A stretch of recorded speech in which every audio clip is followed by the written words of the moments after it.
Welcome, amazing realtors, agents, brokers, and investors from across the country. Today is Thursday, February 7th, 2019, and this is Mastermind call number 214. Before I go around to the partners, I just had things come up during the week, and I thought this was worth mentioning. We had one of our great people probably on the call in California that had called me during the week with a question about the overbid process, and very honestly, Chad's forgot more about that than I'll ever know. So I started to tell her, let's go, let me see if I can get Chad to call you. And I realized, Chad, how busy you were this week, and I suggested she just go to the search bar at our website and put in overbid. And if none of you are aware, I guess about 6 months ago, we put that on our generic site, and I found out this week that it's now also available when you check in as a subscriber. You can just go to the search bar and put in attorney calls, lightning strike, overbid, whatever you're looking for. You're certainly welcome to send us a ticket, and we will call you back, but it's really the quickest, most efficient way to get whatever information you're looking for. It'll not only bring up everywhere it's on our website, but it'll bring up all the calls that we've done that have referenced it, so you can actually listen to a detailed explanation. But long story short, it's not an exact science. It's kind of like Google. You need to play around sometimes to find what you're looking for. She went to the site and she put it overbid as one word, and apparently we had it in there as two. So one of our people that took the notes put it in that way. So number one, use that. It's a great tool where you can virtually get anything we've ever talked about instantaneously, and don't be afraid to play around with it a little until you find what you're looking for. So just wanted to mention that. I'll go to you first, Chad. I'm sure you'll have something to add to that before I go to our CEO. Anything you want to add to what I said? No, you were thorough. Good job. Really? Well, I am technologically, the tech guru at the company, right? Yeah, that's right. I think that's your official title, isn't it? In other words, we're closing today. Is that your point? Just kidding, guys. I'm the worst, but something dawns on me that actually makes sense, and this did. So, wanted to share it with the group. Tim, anything you want to share with the group this week? Yes, Jim is not in charge of our technology. Okay, thank you. No, and just a good point about that, and it kind of has to do with how we decide to do what we decide to do when we make changes to our system.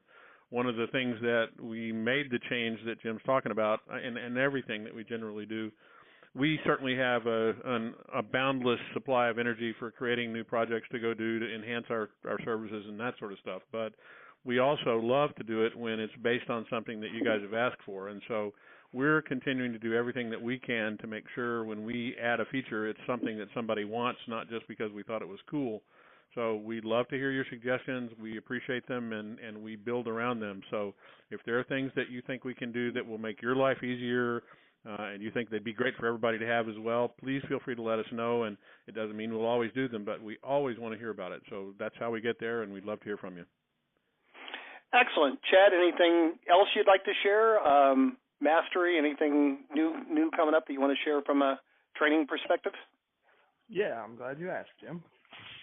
Well, good. So today, I finally made a decision to roll out all of the new CPE logos. So for anyone on the call who's been through Probate Mastery and earned their certified probate expert designation, there's now there's a new set of logos for that, the digital logos. So if you're not aware, if you've gotten an email, if you've been through Mastery, there's a new Facebook group called Probate Mastery Alumni. And if you want to join the group, answer the 2 questions or you'll be declined. You need to just simply say, I took Mastery on this date, and we'll let you in the group. We've got a couple hundred of us in there already, which is not near everybody, but the logos are available there, and I'll be emailing them out later today. And then the February group Mastery live class is, I haven't sent the emails yet, but let me get a calendar. It is going to be February 18th, 19th, and 20th, and that'll be from 2 p.m. till, depending on when we finish up, around 4 to 5 each day. So February Probate Mastery is the 18th, 19th, and 20th, and the new CPE logos are available in the Probate Mastery alumni group, or will be emailed out later today. That's all I got.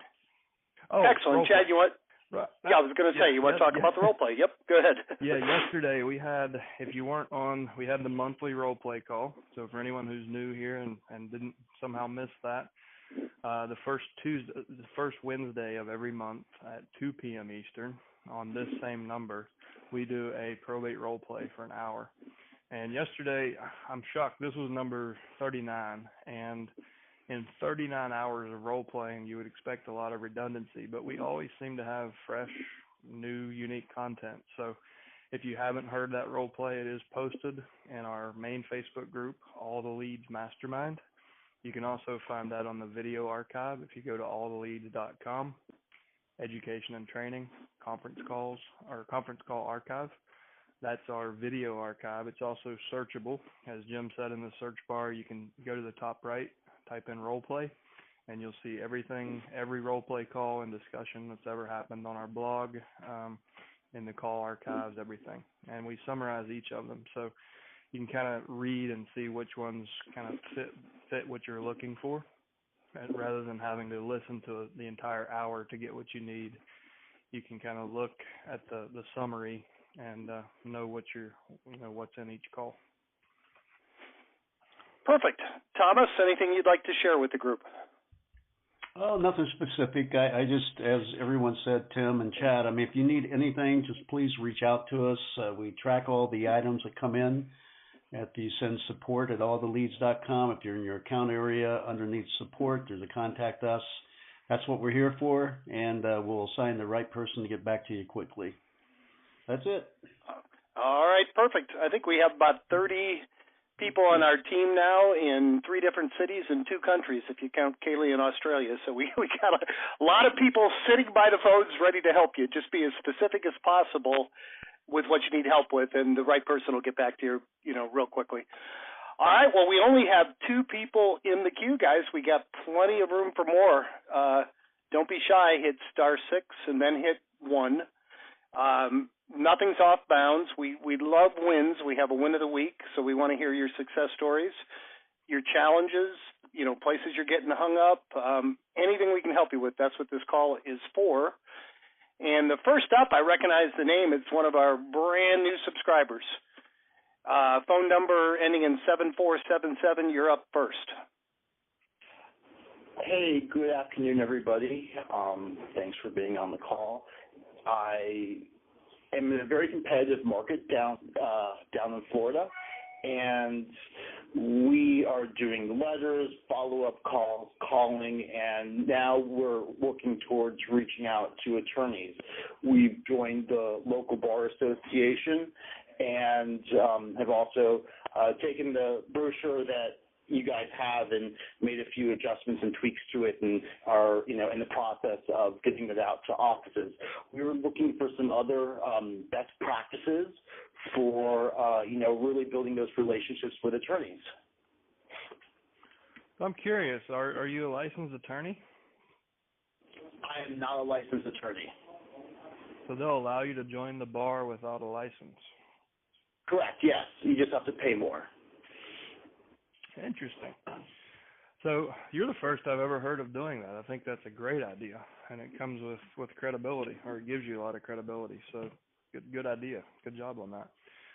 Something for everybody else to note. I've never looked into that. I come from a market where we don't, I didn't personally prospect attorneys. We have coached hundreds and hundreds of people. The most effective attorney prospecting is showing up in person. We find that the trifold brochures that we provide are very effective. So if you show up, and the idea is you want to show them how your business model complements theirs, not competes with theirs. And the attorneys are usually shocked that somebody is offering such a broad scope of service.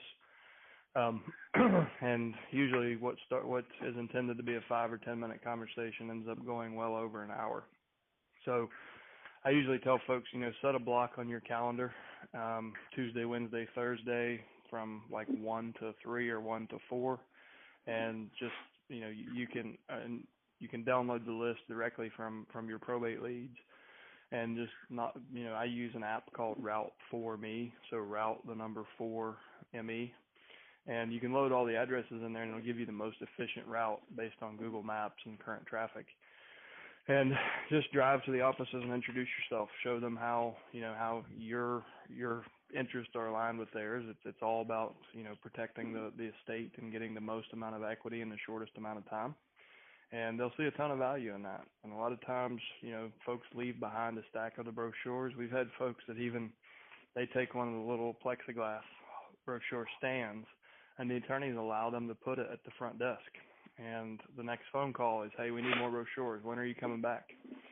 So just some best practices from our past experience. That's been by far the most effective way to build your attorney network. The other thing that you might consider, the bar is a great idea. The other thing you might consider is finding out if in Florida there's a trade group for the public administrators. In the state of California, and almost every major city, there are one or more fiduciary groups, and a fiduciary is a public administrator. They use a different term in California. And we have agents that have done extremely well by paying the dues to be part of their monthly or bi-monthly meetings. And they get to meet every probate attorney in town, or every public administrator in town. So you might look into that just to take that to another step further. As a member of the bar, they should be happy to have you there, as somebody who serves the industry in a non-legal capacity to complement what they're doing. Yep. I like the public administrator angle as well, because that's, definitely, another place to, make some more networking. Yeah. And Chad, one other thing that you've mentioned it before, but we haven't gone over it in a while. And we only have a couple more people in the queue. So, by the way, jump into the queue, hit *6 and hit 1. But also your idea of working your sphere of influence and then referring them back to the attorney if they're also an estate planning attorney. I think that's a great idea. So also, if you want to, a great way to open the door with value, and I guess this is a more long-term approach. So, you're in brokerage. Correct. Yes. Yeah. So, how many past clients would you say you have, both buyer and seller? Probably about 24, as I'm a younger agent. Okay. So it's going to shorten the timeline. So those 24 people, how many did you help them buy what's probably their largest asset? How many did you actually help protect that and set up an estate plan for the next generation? That is a fantastic angle to, provide value to the attorneys that I'm trying to build relationships with. Right, and it gives you a really good reason to call those people and impress them. So, for example, hey, it's Chad. I've set some goals in 2019. One of them was to provide a higher level of service to everybody I've ever done business with. I know we haven't talked in a while, but one of the things I should have done, and hindsight's always 20/20, but I really wish I would have helped you guys, at least know your options for how to structure your estate, because we know that, we know we're going to require that, but most of us don't do it. So would you like to have an opportunity to sit down for free with our estate planning professional? They can go through the options for how you can hold title. For a lot of our clients even find that a living trust makes more sense because probate costs 4 to 7% of your overall estate.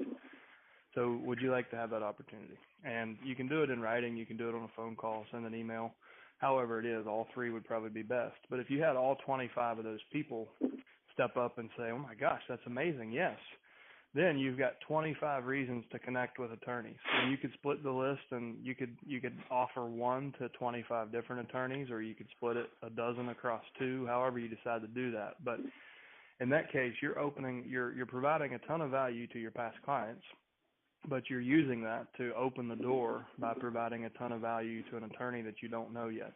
So the conversation's different. It's not, I'm asking you for something. It's, hey, listen, I've worked with a lot of clients in the past, and I'm looking for the right attorney to partner with that will be willing to sit down with them for, an hour or less and go through the possibilities for estate planning. And they're likely going to jump all over that because it's an A referral, right? And then, naturally, that conversation, you'll find yourself talking about what it is you do and how you became aware that you should be doing this for your clients, and you can easily just segue into what your probate service. And I guarantee you that attorney hasn't met anyone who's doing that. There's not that many people providing that level of service. Once after the closing, unfortunately, a lot of us just forget about our clients, right? So, and Chad, it amazes me how few people actually do that. I mean, two extreme examples is look at Steve Jobs. I understand his estate had to go through probate. I mean, he was a brilliant man, didn't have a plan. I'm down in here in South Florida. The original founder of the Miami Dolphins, he paid $100,000 for the team. When he died, it was worth $100 million. His heirs had to sell the team to pay the taxes. So, I mean, brilliant people. They just don't think about it. It's not, from somebody owning their first home to a multimillionaire, don't automatically assume that they have a plan. Everybody knows they're going to die, but nobody really likes to plan for it, So you're really providing an awesome service if you do that. So, excellent. One quick question. Go ahead. From an attorney's production and money-making ability, did they prefer to have clients before they die or deal with earning more during probate? Interesting question. I mean, most family law attorneys, they're writing wills, establishing trust, and they do probate. So I guess it's kind of 50-50 in their business, and I'm sure it depends on the person and how the firm's set up, how many partners are in it. But I think most family law attorneys have a blend. Percentages setting up estate plans, and then probably an equal percentage is dealing with probate. Okay. Well, thank you. Yeah, because at the end of the day, they're to serve their clients, but they also want to make money, and they're going to try and concentrate on the activities that possibly produce the most. So I was just a bit curious which one has a bigger dollar sign. I think it comes down to hours. So in that case, they probably make more on a probate case than they would working with any family just to establish a trust, because there's just more billable hours there. Okay, perfect. Well, thank you. And all right. One other thing I was going to throw in there, and this is something that we've said before, is that part of the value that you can bring to an attorney is the pre-need side of this. As you spread your wings out and you become known as the go-to person for probate in a county, people will begin to migrate towards you before there's a problem and start talking about that and adding to that. So one of the things that you have as a value proposition to that attorney is bringing them in pre-need as well, and then you get both sides of the equation. Perfect. All right, great question. We haven't gone over that in a while. We have 3 more people in the queue, guys. We got plenty of room for more. Don't be shy. Hit *6 and then hit 1. Next up is phone number ending in 5660. You're up next. Hello, everybody. Can you hear me? Can hear you great. I ordered my first group of letters to go out this morning. There's about 100 of them, and I looked through the leads. This is my first group of leads. I looked through them last night, and it seems pretty obvious that of the 100 letters I'm sending, more than half, maybe three-quarters, I'm not sure, but definitely more than half are surviving spouses. So my question is specific, I guess, to the letters. Has anybody ever focused letters on different segments as far as, in my case, surviving spouses or any other? Do you know? We don't have any specific letters for surviving spouse. There is something I'll point you to. So, the motivation that they have, the reason we teach such a broad scope of service is the more layers of service you offer, the more reasons people have to respond to your offer, right? So if you're bullet pointing, 15 things that you can provide for any family, some of those will apply to almost anybody. So a spouse, their needs oftentimes are downsizing. So that whether they may not realize it yet, but there will come a day where they just can't keep up with the property, either financially or physically, like the maintenance. And in which case they'll they could hugely benefit from a senior moving company, climate-controlled storage, nursing home contacts, maybe even social workers, estate sale companies. Some people will just sell everything, and maybe even a property manager, getting them into a condo or a patio home. So we don't have letters specific to that. It's a good idea.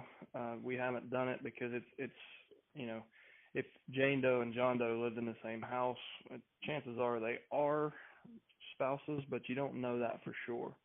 So if Jane Doe was a widow and her son John Doe died, and you sent her that letter that was, addressed specifically to a surviving spouse, then that can blow up in your face. So that's one of the reasons we're not. I can see that. It's one of the reasons we're not super specific, because there's only so much we know from the limited data we have. So the letters we provide are, they apply to pretty much everybody. Now, the difference comes when they respond to your offer. And if you go to, probably the quickest way to find this, go to the search bar in the top right of our website. No. Believe me, Chad, I've listened to probably 24 role play calls and mastermind calls, so I'm pretty comfortable, and I love that. Okay. It's awesome the way you can look for a surviving spouse or initial call, and there's a lot of great stuff out there. And I was just really curious about the letter aspect of it, because I could see how, I don't know, I'll see how it goes. Let me ask you real quick. Would you happen in there? So, I was going to ask him. Would you happen to be doing business? Would you happen to be doing business in Georgia? Yeah, I am. Good guess. Okay, because that's something that is. I didn't mean to interrupt you, Chad. That is kind of a anomaly to Georgia, where in most states you don't get that many surviving spouses. The spouse automatically gets title. Georgia, we seem to hear that a lot. Sorry, Chad, I stepped over you. Go ahead. No worries. So if you look in Mailbox Motivator at the letter samples, there's a letter called House Value, and that is it's written with the purpose of being indirect. So it's written in a voice that's not saying, "Hey, we know somebody passed away." It's more. It looks almost like a farming letter. So take a look at that. That might fit what you're looking for. If you want to, if you have a letter and you'd like us to go through it, I've personally wasted tens of thousands of dollars on failed direct mail, and we've proofed out the letters. So the ones that are there we know work, and they work with surviving spouses too. But if you want to write a letter and have us review it, we can certainly help you with that and give you some feedback. I've done that for a lot of folks.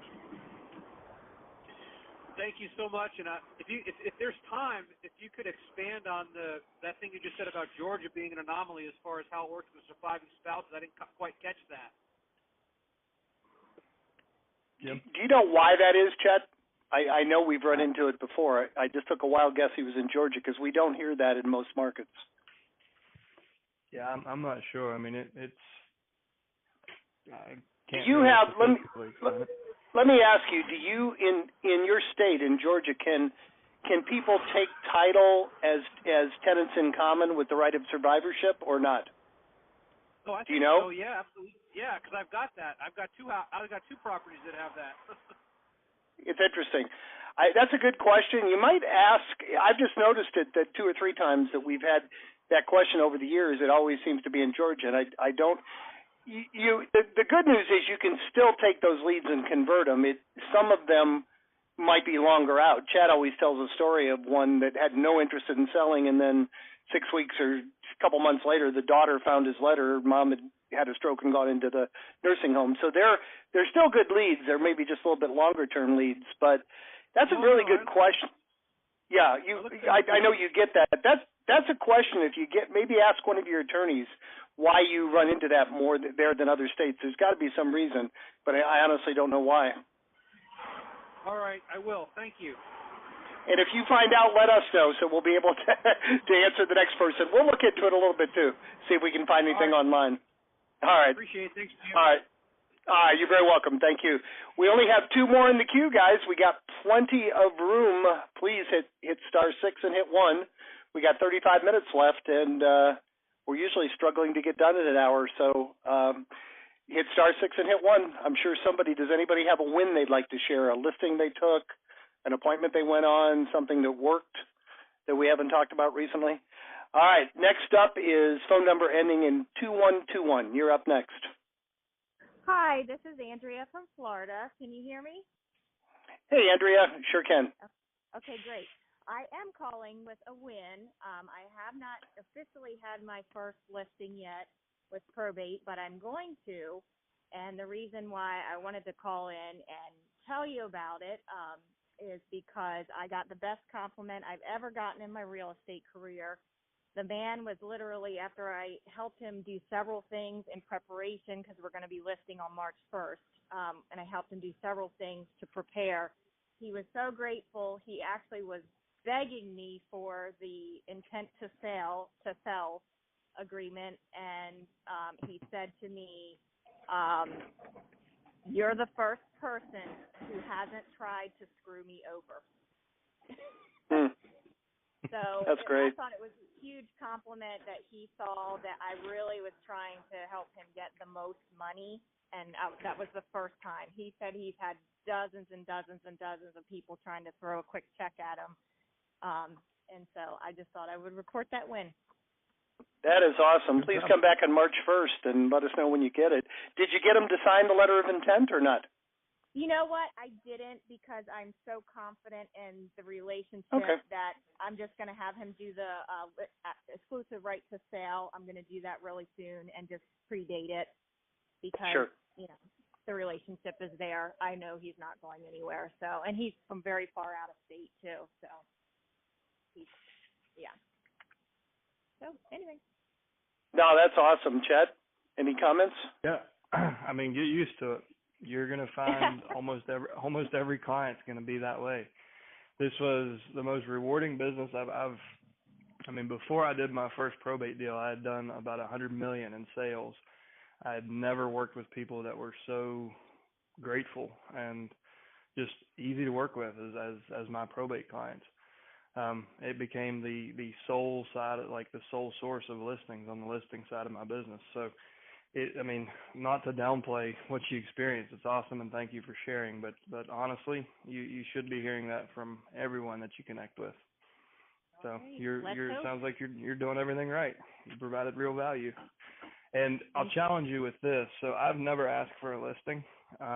My personal philosophy is, if I've put enough value out there, they're going to ask me, right? Or they're just going to start filling out the paperwork. So I play a game, and so far I've never had to ask for a probate listing. So just like he was begging you for the paperwork, like I have tricks, and I teach this in Mastery. Like the listing is always the listing or purchase agreement is always in the left-hand side of a folder. And my goal is to get them to pull it out before I have to bring it up. And I'm batting 1,000. Wow. So just to have some fun with it. See if you can get them all without asking. Yeah. Thank you so much for sharing. That's great. Awesome. All right, good. We got more people showing up in the queue. We got 4 more. Next up is phone number ending in 5753. You're up next. Good morning. My name is Ara. I'm from Seattle, Washington. How are you? Great, Ara. Thanks for being on the call. What's up? Thank you. I got I got a question about reverse mortgages. Right now, I'm dealing with a probate client whose mother passed away. There's 2 sons who are the executors or the representatives of the estate, and there's no equity in the house. So there is a reverse mortgage, and I'm trying to do a short sale. So one question is, what is the motivator? One thing that I told them that if I get a short sale through, I will pay for their legal expenses because they owe $6,000 for this probate. So I promised them to cover that, and from the buyer, and I also promised them to cover the funeral expenses, where they was $11,000, and they had so far paid $3,000 towards the funeral expenses and $1,500 to the attorney expenses. The rest is outstanding, but they don't seem to be very motivated first. Yeah. And then the attorney wouldn't talk to me. That's a very strange thing. I mean, the attorney keeps avoiding talking to me. Yeah. And Chad, if you don't mind, go ahead. Yeah, I'll handle it, but go ahead first. Comment. Yeah, so I was just gonna, before you do that, like, I want to compliment your creativity. Like the fact that you did the math and you said, okay, I can sacrifice $8,000 to pay the family's bills. and create an incentive by doing so for them to do the short sale. And that's something, so kudos to you for thinking outside of the box, because what you're experiencing is common. Most families will put their head in the sand, let the foreclosure happen, and know that there's no harm done to anyone living. Jim's going to talk to you about short sales and his experience with that, and might be able to help you out. Sure. Yeah, my wife and I, we had about 100 rental properties in South Florida when the market crashed, so we got real good at doing short sales, doing our own, and my wife actually has a short sale company. She's done over 2,000 of them in the last couple of years. If you need any help with it, just call her directly. It's her name is Pam, and her number is 954-584-0000.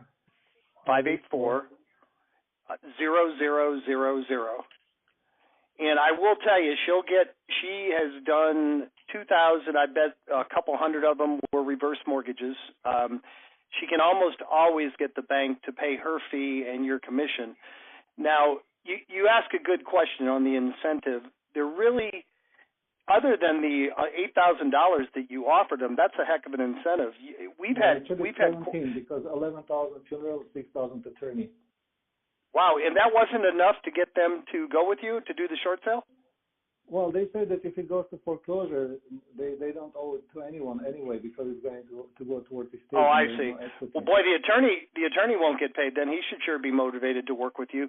You know, in our experience, we've been, and Pam's been pleasantly surprised that you'd be surprised. A lot of people just do it because it's the right thing to do, and they don't want to see mom and dad's house get foreclosed. But it sounds like you're not working with those kind of people here. The only other incentive I can think of is the relocation money that most lenders will give at least $3,000 to $10,000. Usually it's $3,000. They will give relocation, and even though the deceased is not relocating, we have had them pay it to heirs on the short sale. They're just pretty much automatically conditioned to do that. So you can't promise it, but you could tell them that I may be able to, in addition to, getting these bills paid, I may be able to get you $3,000 back from the lender. As far as the downside for them, there really isn't any downside for them. It's so much easier to do a short sale with a deceased person because really they just sign one authorization and that's it. You don't have to show hardship. You don't have to show bank accounts or financial statements. It's really a very easy process for the seller. They would just sign the listing with you sign an authorization for either you or give Pam a call. She'll do all the negotiating for you. And but the only upside, you can't promise them, but there is a decent chance you might be able to get them some relocation money at the end. There isn't much downside and there is a little bit of an upside. And unfortunately, you don't have those kind of people that just want to do it to do the right thing. A lot of times we do hear that, that we don't want mom and dad's house to go to foreclosure. We'd like a nice family living in it. But you don't have one of those, so I guess you got to just appeal to their greed a little bit, and that's about all you can really do. And what actually happened, the house was going to go to foreclosure last Friday on February 1st, and I actually stopped the foreclosure, postponed it to March 1st. And they know that, so I gave them 4 extra weeks because they got so much stuff in memorabilia in the house that they were not even able to take it out. That's great. I have another idea. Do you have an investor that would be willing to buy it if it were a good deal? Oh, absolutely. I already got the offer signed. Yeah, so what if you had your investor throw a little bit of money at them also, but, if they're successful in buying the house, they can't really give them money, but they could buy some furniture or, some personal property around there. That's where the investor has offered to pay $17,000 for the funeral expenses. I got you. Yeah. Well, maybe if you sweeten the pot a little bit and you promise them $3,000, but at some point there's only so much you can do. It sounds like you've already been extremely generous, and these people are, if they turn that down, they're just being ignorant and a little bit greedy, in my opinion. So, you won't. The attorney doesn't make sense. I sent him several emails. He's not responding, and I tried calling him, talk to his paralegal. Yeah. They're just not interested in talking. It's like so weird. Maybe stop by his office and, hey, do you want to get your $6,000 or do you want to have it written off in the foreclosure? I mean, because it seems like if you could get him on your side, you'd have half the battle won there. Exactly, but if he's not picking up the phone, he might just slam on the door in my face if I show up at the office. Well, you would be, as long as he doesn't physically hurt you, which I don't think will happen. He's an attorney. You wouldn't be any worse off than you are now. Give it a try. Oh, thank you. Thanks for the advice. Your name was Jeff? My name is Jim. And my wife is Pam. Okay. If you want to run anything regarding the short sale, just give her a call. Make sure to give Pam a call. Thank you so much for the number. All right. Good question. Thank you. All right. 3 more people, and we got 20 minutes. That should work out great. Phone number ending in 5842. You're up next. Yeah. Hi. How are you? This is Becky. Hey there. How you doing? Yeah. Actually, I think you probably answered my question. I was wondering. It's not a probate, but I have a situation that I'm co-wholesaling with somebody who's doing a short sale, whose house is, short sale. And I guess my question is, I was going to call Pam, but I wasn't sure how to basically present it. But to my buyer, like how would I present it? Like the house is for $240. But we want to put it for the bank for $200. So how do we say that we're making $40,000 on this? Like how does it? How does it? The bank doesn't. The bank really doesn't care what you're making. They'll do an appraisal, and every lender is different. We've seen them take. We've seen them knock 40% off the appraised value. Back in the old day. And we've seen lenders come back at 100%. You just never know until they do the appraisal. But most of them will take a bit of a discount. They'll usually take at least 10% off the market value. But if you're, how cheap is your investor looking to buy it? Well, the house is worth about $300, and we told the investors it's $240, and they're willing to put an offer for $240. But I don't. Yeah. But I'm not. That's not a bad. That's not a bad place to start. $240. I'm sorry. Yeah. What I'm saying is that they need to put an offer of $200 for the bank, and then $40 would be our fee because I'm co-wholesaling with another person. Yeah, you're not going to be able to. Well, if the buyer can pay you a commission, the lenders don't care. If you're getting your commission from the buyers. Oh, I see. So we should have. But it can't. 2 contracts. It can't. Yeah, it can't come out of the seller's side of the transaction. Call Pam. She's been through this 100 times. 954-584-0000. She'll break down all the different ways you can do it. She'll give you some good advice. She's done a lot more of them than I have. Okay? All right, thanks. Can I ask you one more question? Of course. So I have a house that it was in a very bad fire. It pretty much is all gone, and the land is only it's probably just the land. So the insurance paid her $350, and I have a buyer.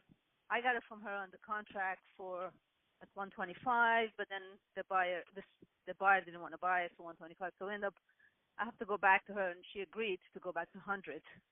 And I will make $15. But my question is, how does it work? Like when the closing, like at the closing, she owes more than, like she owes $420, and the insurance paid at $350. And then is this a short sale? Is this a short sale also? But I'm just wondering if it's a short sale because she got to get the cash. She's going to get $100 from us, and she could pay it. But she keeps saying, "Oh, the mortgage company says they're gonna work with her. They're gonna work with her." I'm just wondering if she's gonna get more money. How is it? Do you have any situation like that? Yeah, run that one by Pam too. But go ahead, Chad. It doesn't sound. It depends whether it's a short sale or not. Go ahead, Chad. Sorry. Usually the lender requires that they're the named insured. So the $350 won't actually come to her. It'll go directly to the lender because they hold the first. Right. So she's going to owe, she'll owe $100,000 or whatever the spread is. You said, what did she owe? Did you say $430? So she owed $420. She got $350 from the bank. Yeah, so she's still $70,000 in debt, and she's getting a $100,000 closing. So she'll simply take like $70,000. Well, the title company will pay the bank the payoff of $70,000, and she'll keep the balance. She'll keep so the there's balance. no need for a short sale. You've got enough equity here. Right. Okay. That sounds good. The only thing is the buyer, like I did an assignment, and the buyer freaked out a little bit hearing how much I was making. Is there any way you go around it besides assignments? I mean, my lawyer says if you do a contract, then you have to pay a lot of money on the taxes. Is there any other way of doing this way? You can do a double. Like I'm in New York, so. I mean, you can do a double close, but you're going to pay transfer tax twice in recording. Right. It's what I've found to be best is just to, make sure have a good relationship with my buyer, and I find transparency builds trust always. So a lot of times when I would send a deal out that was really fat like that, I would disclose what I had it under contract for.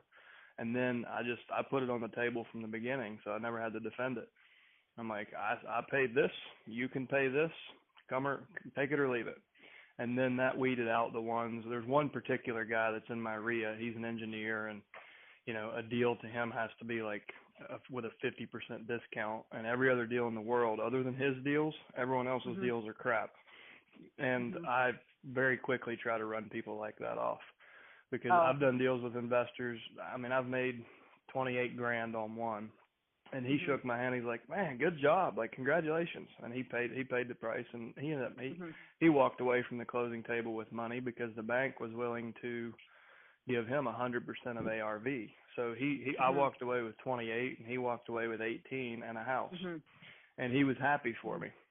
So the quality of your buyers list will take care of that problem. Well, that's the problem. The quality is not always good. They always say, "Well, if you're making that much money, then I'll pay you less." The good news is you're out there. Yeah, exactly. You're out there doing deals, so congratulations. All right. Well, we have two more in the queue, and we got plenty of time. Next up is phone number ending in 7319. You're up next. Oh, hi guys. Thanks for taking my call. And sure. I'm fairly new at this.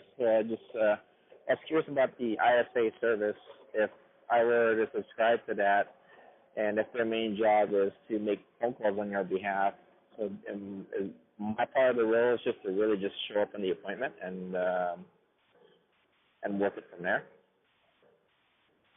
Yeah, so we'll call all of the numbers for all of your leads and leave voicemails. We leave the lines open for a couple of days to catch your inbound calls. When you get an appointment, you'll get an email and a text message immediately.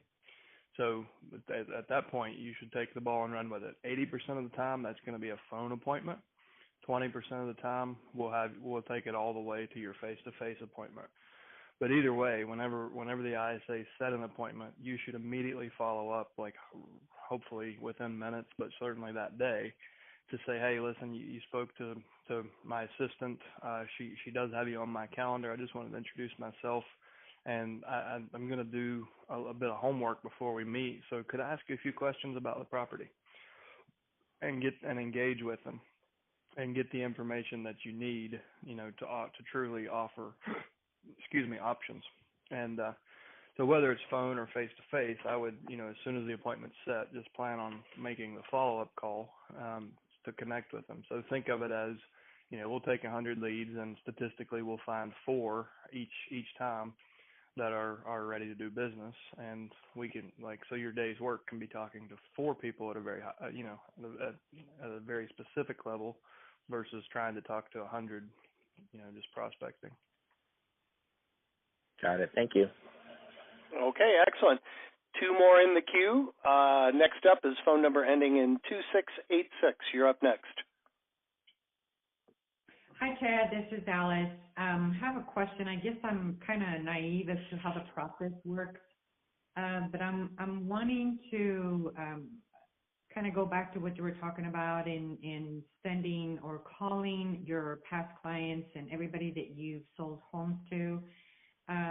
So if there is a financial planner, let's just say in a situation where does the attorney come in? I'm trying to understand that process.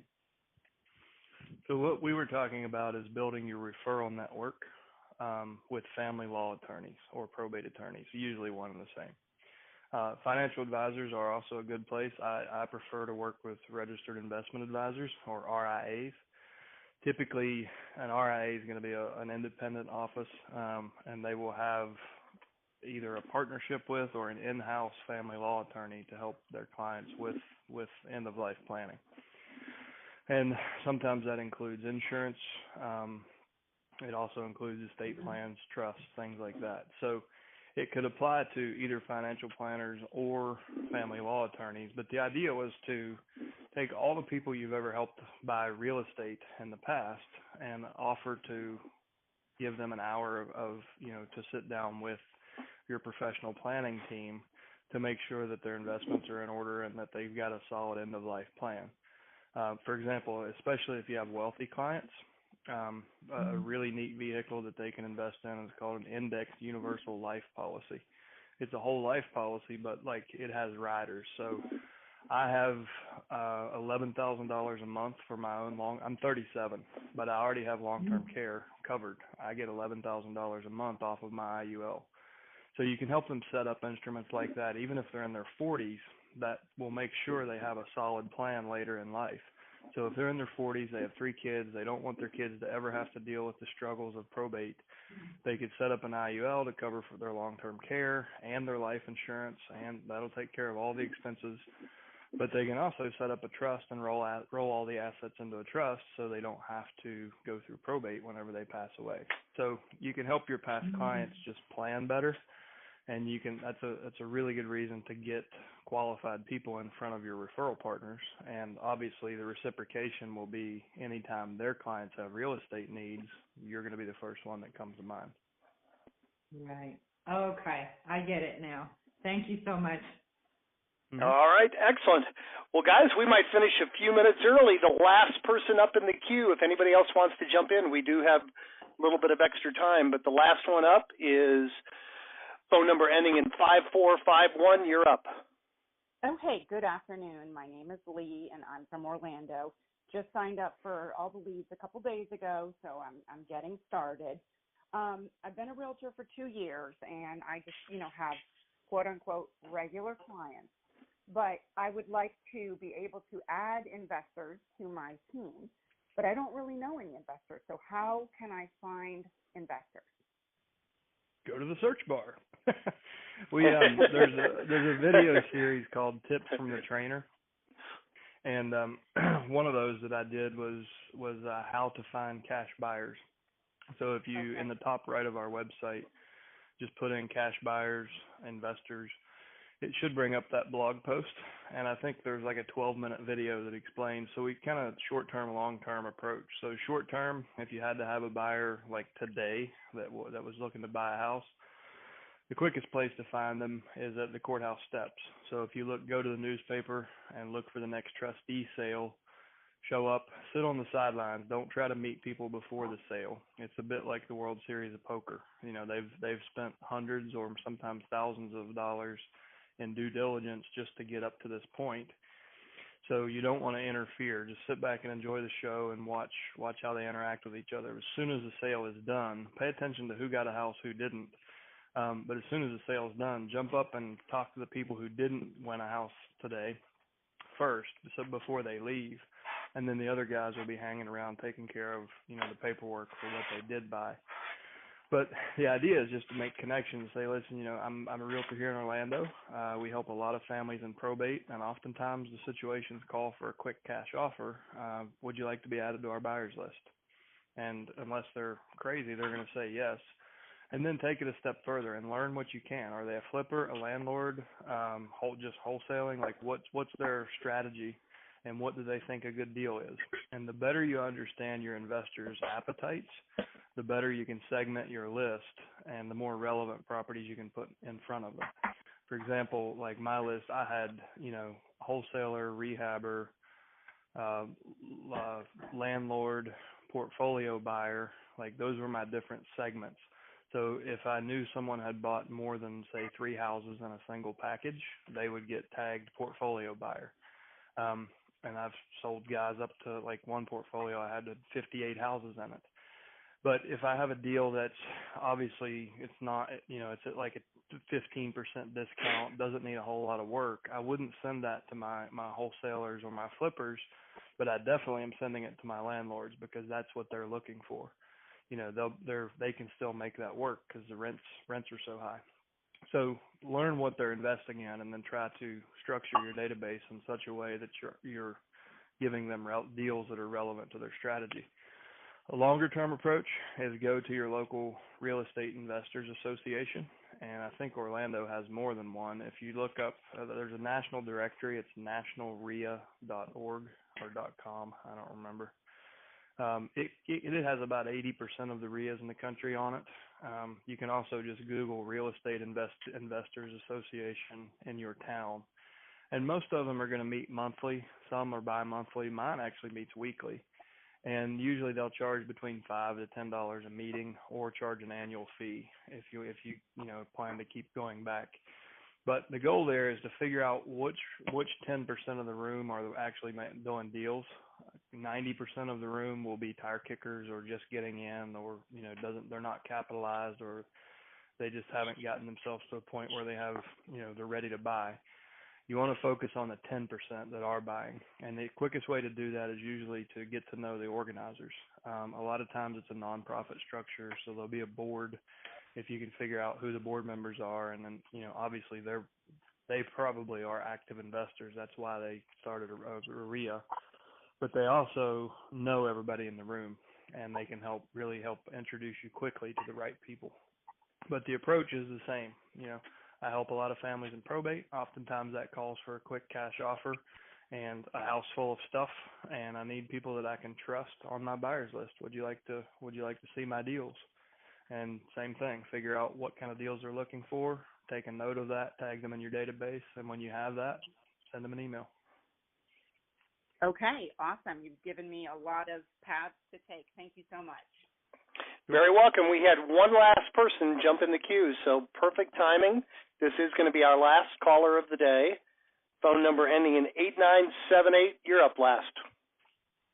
Hi, I am also from South Florida, in Broward area. I just got on the queue. I didn't want to take anybody's important question. I just got in the queue because nobody else took it. But my question is regarding the direct mail. My question is, in competitive area like South Florida, I know there's no magic bullet or magic answer. What do you see as the return on the direct mail? Maybe not the first letter. Do you see a better return on the third or fourth or fifth or sixth? Well, it's more about when you're there. So what we find is people respond to direct mail at all different times. And what seems to be like the common denominator is readiness. And sometimes like the people who really need money or need a fast solution, they're ready day one. But more commonly, the folks who are, they don't have a lot of financial pressure on them, they're going to take more time to process and move through the process. So maybe in that 2 to 6 month mark is where the majority of them will respond. There's sometimes they'll hang on the letters for a couple of years and then call you. And that morning something happened, they had a breakthrough, and all of a sudden they're like, please get this off my plate today. So it's really hard to predict. It's really hard to track. What we find, the reason we recommend a minimum campaign length of 90 days is because we know all this. So the longer you market to them, the more likely you are to do business with them. So if you can span your campaign over a year, that would be better than 3 months, but it's cost prohibitive for most people. So we suggest at a minimum the 3-month campaign. So, any follow-up phone calls or letters, anything you can do to reach out, over time increases your likelihood of response. Okay. And is it the same letter or a different letter each month? Personally, the message, I haven't seen much of a difference. When we first started, I was using a 1, 2, 3 sequence, and then we wrote a letter for a girl in Boise, Idaho that listed like she had her license for 17 days. Wrote a letter, she sent it. She got like 6 listings in a week. And then I switched to that letter and started sending the same letter 3 times. And I converted it 6% regardless of which letter I used.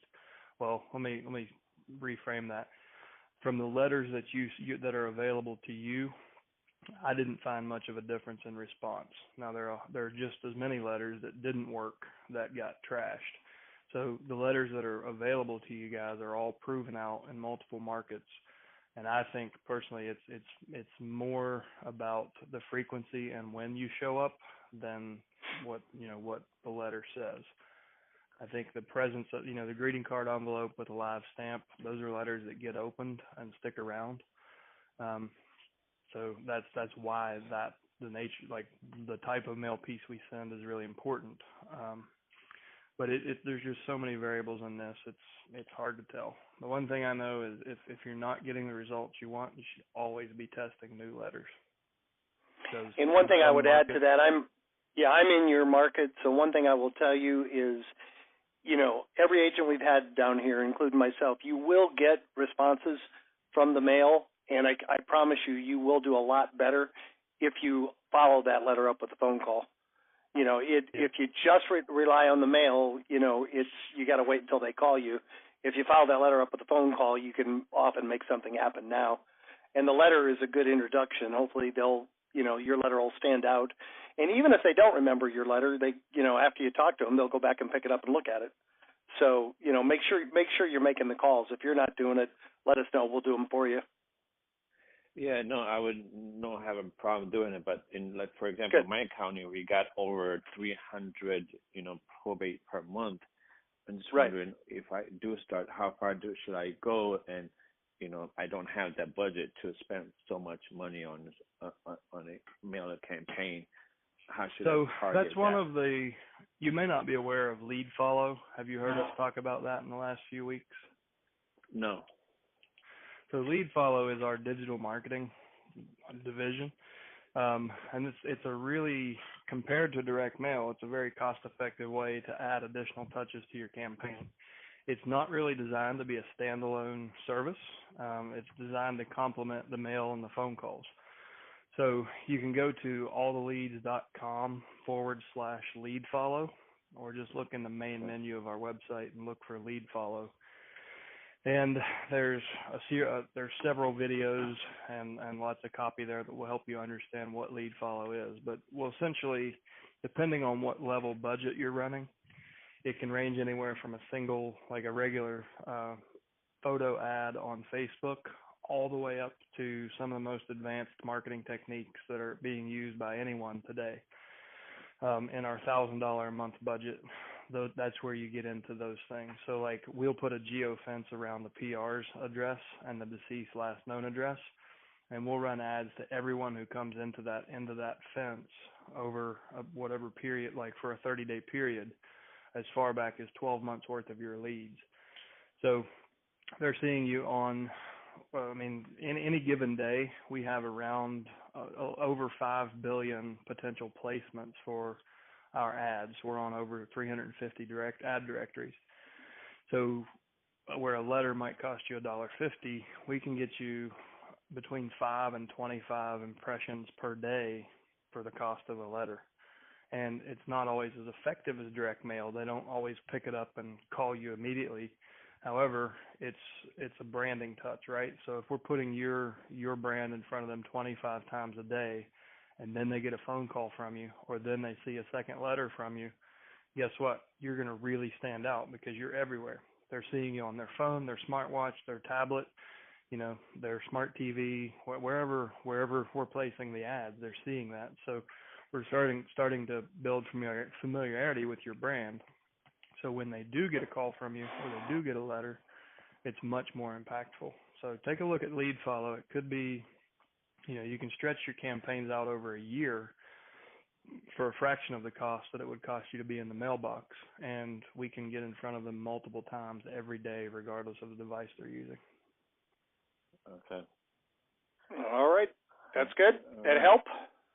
Yes. All right. Thank you, sir. Well, guys, this might be the first time ever we ended at exactly 1 hour on the call. Great timing. I want to finish this call like I do every call. I want to thank all of you for showing up. Well over 100 people were on the call. I want to thank the 6 or 7 that actively participated. And I want to challenge each of you. We had some great ideas, some great stories and thoughts on this call. Take one idea, one thing you heard on this call that inspired you. Go out and put it into practice and come back next Thursday and share your results with the group. Thank you so much, guys. Make it a great week, and we will talk to you same time next Thursday.